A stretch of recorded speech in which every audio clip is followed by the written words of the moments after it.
ꯇꯔꯦꯠ ꯍꯥꯏꯔꯤꯕ ꯋꯥꯔꯤ ꯗ꯭ꯔꯃꯥ ꯃꯆꯥ ꯑꯁꯤ ꯃꯌꯥꯝꯕꯨ ꯉꯥꯏꯍꯥꯛꯇꯪ ꯑꯣꯏꯔꯕꯁꯨ ꯑꯋꯥꯕ ꯄꯣꯊꯥꯅꯕ ꯍꯥꯏꯗꯨꯅ ꯁꯦꯝꯖꯕ ꯚꯤꯗꯤꯑꯣꯅꯤ꯫ ꯋꯥꯔꯤ ꯑꯁꯤ ꯂꯤꯕ ꯃꯇꯝꯗ ꯁꯣꯏꯈꯤꯕ ꯂꯥꯟꯈꯤꯕ ꯀꯌꯥ ꯌꯥꯎꯔꯕꯁꯨ ꯈꯪꯖꯗ꯭ꯔꯤꯕ ꯅꯆꯥ ꯅꯅꯥꯎꯅꯤ ꯈꯟꯕꯤꯗꯨꯅ ꯈ꯭ꯋꯥꯏ ꯇꯔꯥꯅ ꯉꯥꯛꯄꯤꯒꯅꯤ꯫ ꯍꯧꯖꯤꯛ ꯂꯧꯕꯤꯔꯁꯤ ꯇꯜ ꯇꯔꯦꯠ꯫ ꯌꯨꯝꯒꯤ ꯀꯇꯟ ꯊꯦꯡꯂꯕ ꯐꯥꯎꯕ ꯍꯧꯒꯠꯇꯕꯗ ꯃꯃꯥꯅ ꯍꯧꯗꯣꯛꯏ꯫ ꯍꯧꯒꯠꯂꯣꯅꯦ ꯏꯕꯨꯡꯉꯣ ꯅꯪꯕꯣ, ꯇꯨꯝꯕꯒ ꯆꯥꯕꯒ ꯏꯃꯥ ꯁꯤꯈ꯭ꯔꯗꯤ ꯅꯪ ꯆꯔꯥ ꯍꯦꯜꯂꯒ ꯁꯤꯗꯧꯔꯤꯅꯦ꯫ ꯆꯥꯛ ꯐꯥꯎꯕ ꯃꯤꯅ ꯁꯥꯏꯕꯤꯕ ꯌꯥꯔꯗꯤ ꯁꯥꯏꯕꯤꯌꯨ ꯁꯤꯅꯤꯅꯦ, ꯇꯟꯕꯒꯤ ꯖꯥꯠꯇ꯫ ꯀꯇꯟꯅ ꯉꯥꯡꯈ꯭ꯔꯕꯅꯦ ꯑꯩꯈꯣꯏ ꯏꯃꯥꯁꯤꯃ, ꯇꯨꯝꯅꯤꯡꯂꯒ ꯅꯪꯁꯨ ꯇꯨꯝꯃꯣ꯫ ꯇꯨꯝꯅꯤ, ꯆꯔꯥ ꯍꯦꯜꯂꯕ ꯀꯥꯟꯗ ꯇꯨꯝꯕ ꯅꯨꯡꯉꯥꯏꯅꯤ꯫ ꯅꯃꯥꯟꯅꯕꯅ ꯂꯥꯡꯐꯩ ꯆꯠꯇꯨꯅ ꯁꯦꯜ ꯇꯥꯜꯂꯤ, ꯆꯠꯂꯣ ꯅꯪꯁꯨ ꯍꯧꯒꯠꯂꯣ꯫ ꯇꯜꯂꯦ ꯆꯠꯂꯣꯏꯌꯦ꯫ ꯆꯠꯇꯕ ꯌꯥꯔꯣꯏꯌꯦ, ꯏꯃꯥꯅ ꯇꯜ ꯇꯔꯦꯠ ꯍꯧꯗꯨꯅ ꯂꯩꯔꯕꯅꯤ, ꯃꯁꯤ ꯄꯨꯔꯒ ꯆꯠꯀꯗꯕꯅꯤ꯫ ꯆꯠꯂꯣ ꯍꯧꯒꯠꯂꯣ꯫ ꯃꯃꯥꯒꯤ ꯋꯥꯗꯨ ꯊꯩꯗꯣꯛꯂꯒ ꯀꯇꯟꯅ ꯈꯨꯝꯂꯛꯏ꯫ ꯇꯥꯛꯄꯤꯔꯣ ꯀꯗꯥꯏ ꯆꯥꯔꯒꯦ? ꯃꯃꯥꯅ ꯍꯥꯏꯔꯛꯏ꯫ ꯁꯤꯗ ꯆꯥꯕ ꯌꯥꯗꯤꯌꯦ, ꯂꯥꯡꯐꯩ ꯆꯠꯄꯗ ꯆꯥꯅꯕꯅꯤ, ꯍꯧꯒꯠꯂꯣ꯫ ꯁꯦꯁꯦ ꯍꯥꯏꯔꯒ ꯆꯤꯡꯈꯠꯂꯤ꯫ ꯀꯇꯟꯅ ꯏꯃꯥ ꯀꯗꯥꯏ ꯆꯠꯇꯣꯏꯅꯣ? ꯇꯜꯂꯦ ꯑꯩ꯫ ꯑꯗꯨꯕꯨꯔꯣ ꯆꯨꯝꯗ꯭ꯔꯤꯡ ꯍꯦꯛꯇ ꯆꯠꯈ꯭ꯔꯣꯁꯦ, ꯏꯃꯥꯅ ꯇꯨꯡꯗꯒꯤ ꯏꯜꯂꯛꯀꯦꯀꯣ, ꯑꯗꯨꯒ ꯍꯦꯛꯇ ꯖꯤꯔꯤ ꯖꯤꯔꯤ ꯆꯦꯟꯈ꯭ꯔꯣ꯫ ꯁꯦ ꯏꯜꯂꯛꯑꯒꯦꯀꯣ꯫ ꯀꯇꯟꯅ ꯏꯁ ꯇꯜꯂꯦꯃꯤ ꯏꯃꯥ꯫ ꯃꯃꯥꯅ ꯇꯟꯕ ꯌꯥꯗꯦꯁꯦ, ꯆꯦꯜꯍꯧꯔꯣ꯫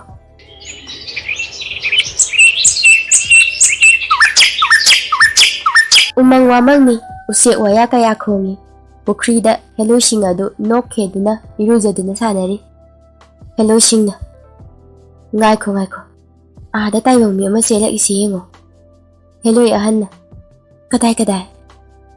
ꯑꯅꯤꯁꯨꯕꯤ ꯍꯦꯂꯣꯏꯅ ꯇꯨ ꯑꯩꯈꯣꯏꯕꯨ ꯎꯊꯣꯛꯈ꯭ꯔꯅꯤ, ꯂꯣꯠꯁꯤ ꯈꯣꯡꯅꯥꯡ ꯄꯥꯝꯕꯤ ꯃꯔꯨꯝꯁꯤꯗ꯫ ꯁ꯭ꯋꯥ꯫ ꯀꯇꯟ ꯀꯟꯅ ꯆꯦꯜꯂꯛꯄꯒꯤ ꯁꯣꯔ ꯐꯤꯐꯥ ꯍꯣꯜꯂꯤ꯫ ꯏꯁ ꯋꯥꯏꯍꯦ, ꯃꯁꯤꯗꯤ ꯑꯝꯇ ꯂꯦꯞꯈꯤꯒꯦ꯫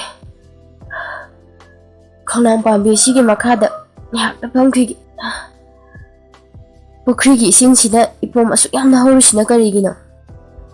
ꯍꯧꯅꯤꯡꯈꯩ ꯍꯧꯖꯧ, ꯇꯨꯝꯊꯣꯛꯀꯦ꯫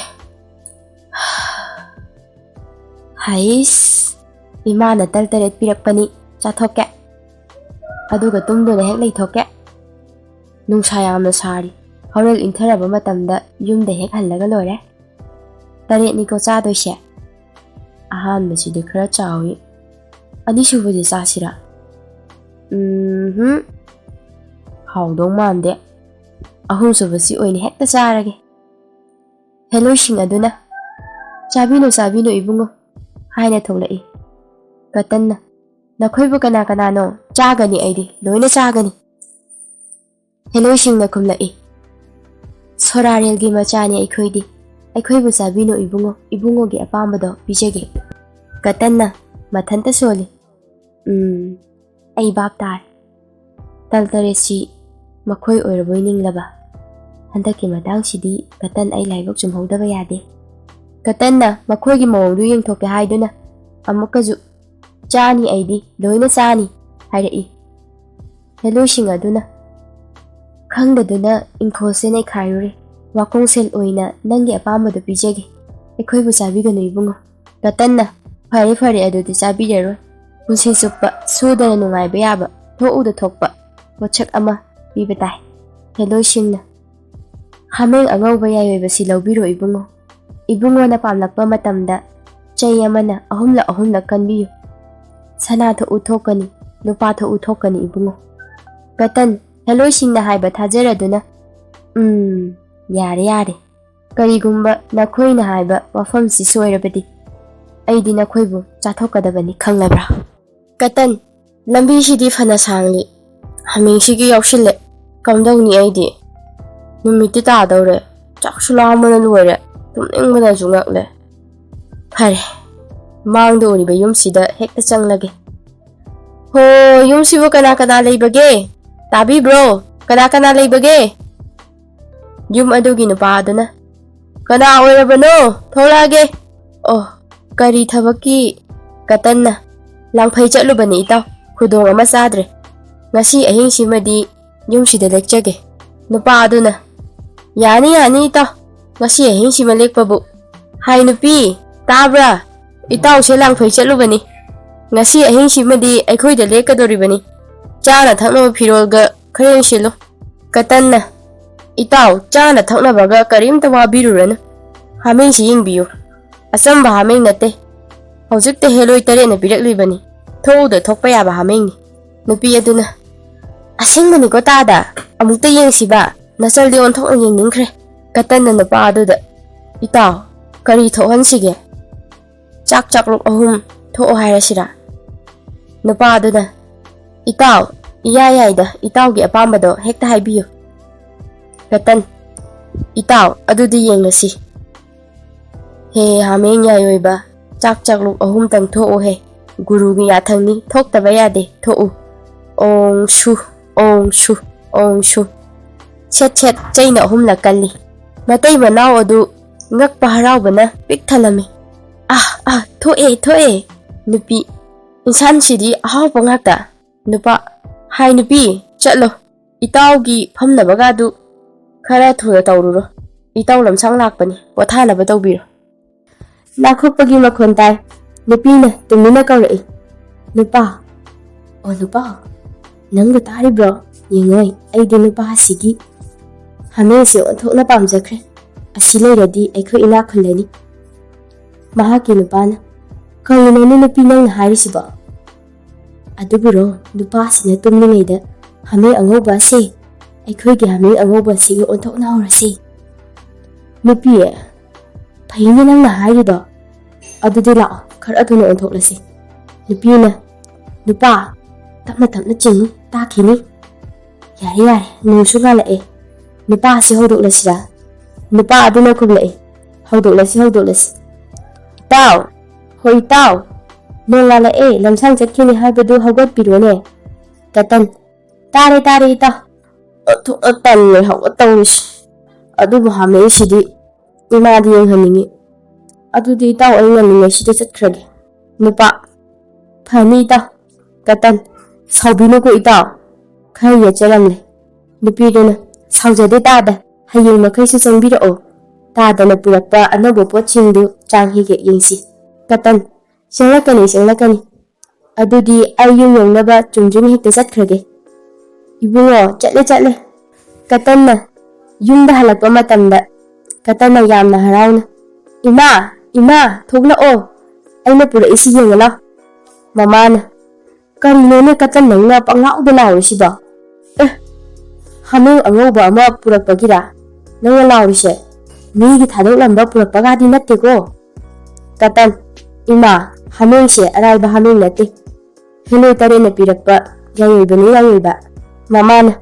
Taning desi nganganu. Katan nangna tawbabu kayam juga chanige. Katan. Thajada male. Yengu. Namangda chak luk ahauba ni thohangesi. He hameng yayoiba. Fajakraba chak luk anida tholao. Guru yathangni thoktaba yade thou. Ong shu. Chaina set talli. Hamengdu pangkhongda khongi. Mamana karimnaduna. Thoe he. Sakta nangna tawbabu yeningdesi. Katan. Ima thajadaba tawnu. Imang maktada thoibani. Mamana katan yiwadu thawoibidaduna. Noigi tanbagi haunabi namitta soripari uri oiramni. Namangda bapna dolal sabo oiramni. Kanade thabakshu.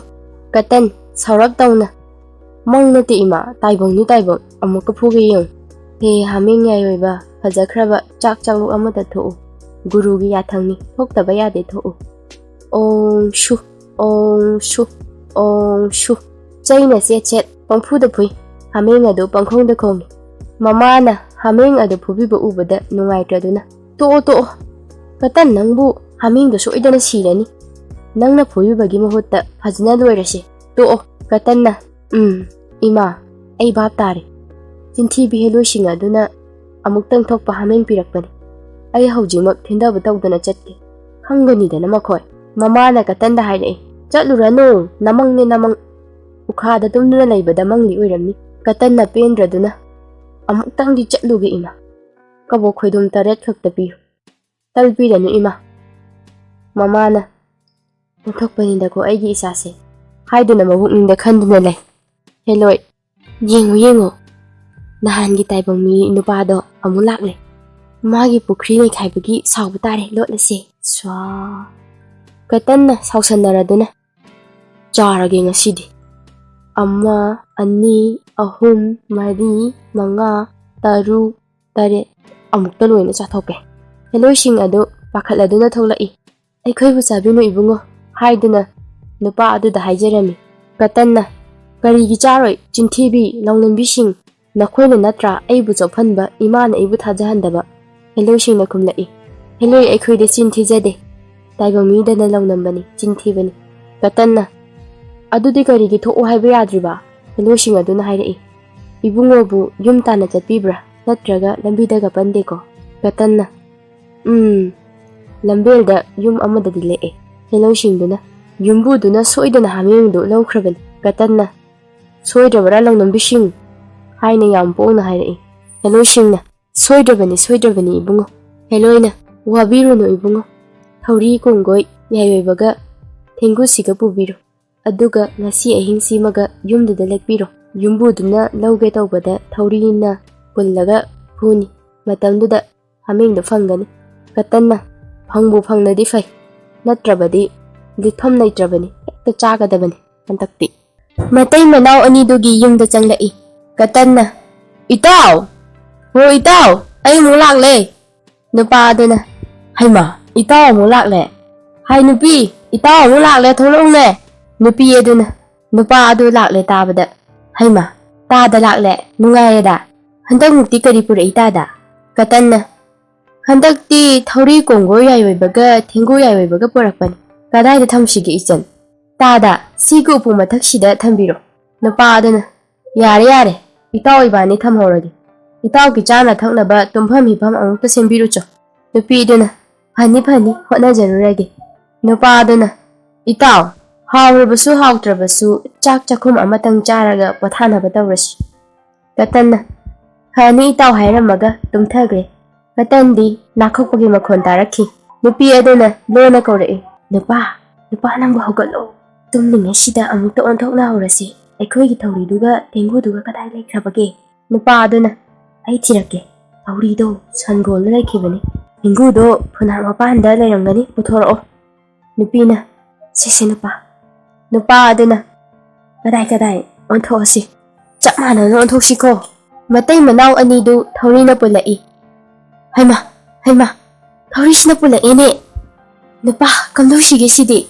Nupa aduna hai nangda nate. Aibu kakshil hubagi makhol. Ayo as nupi puri ni sidi. Nupa oh ko kaire.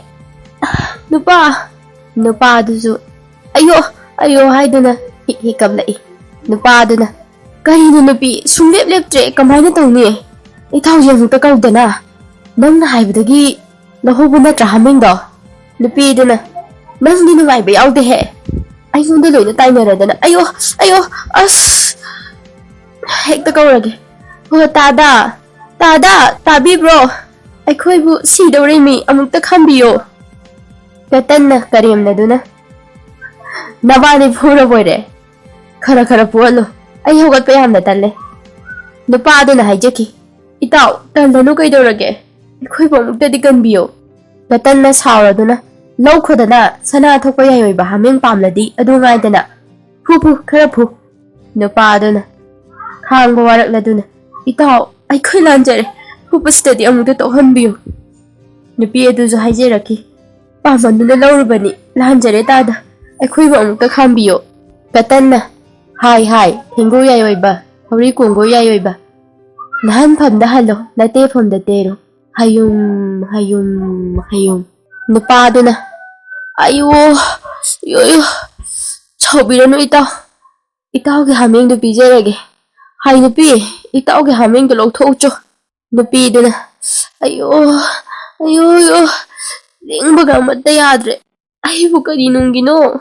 Nupa aduna sauningna hai ngangro leiranu.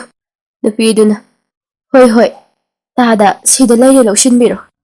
Katan yumda halaki. Katan harauna. Ima thoro Hameng yaiweba pura'e. Mamana, amuk kari tawre, natai chaba thabak amata tawroidabani. Hameng amadusu sirum narum leire, amusu amuk phurage haibra. Gatanna, natti ima, handamuki sidi asengba helloising aduna pirakpa asengba hameng duni pura'ishe. Mamana, Gatan, nangna haiba waje ai sungthai thajade. Gatan, handamukti soiduna thoklagadabani ima. Yingbiyu ko ima, sana tho'u, lupa tho'u he. Hameng yaiweba guru gi yathangni thoktaba yade tho'u. Ong shu, ong shu, ong shu. Hameng aduda chaina set kalli. Mama harawaduna. Sana tho'e, lupa su tho'e. Ima gi bungo sidi kamdoriba jano. Ima di bungo nga Ima da mukta phajana tam. Gatan, ima na pibiba tal tareto na cha katan aina wara duna pukhi mapanda khonang makhongda chagi tawbani. Matamduda helo taret irujaduna sanarani. Aina taret panbaduda makhoini khanduna chabiganu punchi chupa nungaina lenbe yaba tho'uda thokpa yaba hameng yaiweba si oina pubiko haiduna piraklibani. Mamana helo singaduna kashu tawroi ko ibungo. Gatanna, kashu tawroi yam phabani makhoide. Makoina khallibu pukhri adu aigi nishini ima. Mamana, chummi. Hello singdi phajaba yamna pambal. Haikol oina phajana leibaduda pamduna laklibani. Gatanna, akon bagi kabok khoidong taret puraga chatpadu su yengotu. Thori kongo yaiwebaga thengo yaiwebaga pirakliba shini ima. Basidine huran baga amatta changma ngamnaroidabani.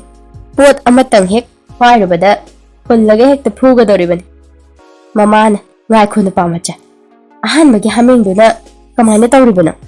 Gatanna, aina yum amada leklubada yumdagi matay manawna onthoklibani. Thori kongoy aduga thengu asigana phubadagi piraklibani. Ima haujikti nungaina pothaduna leibiro. Awat apa pumnamak hamengshida loina piradabani. Mamana, sinidana macha nupa leibagi nungaiba haibado. Atanbagisu laibokna tamba amadi leiramidana.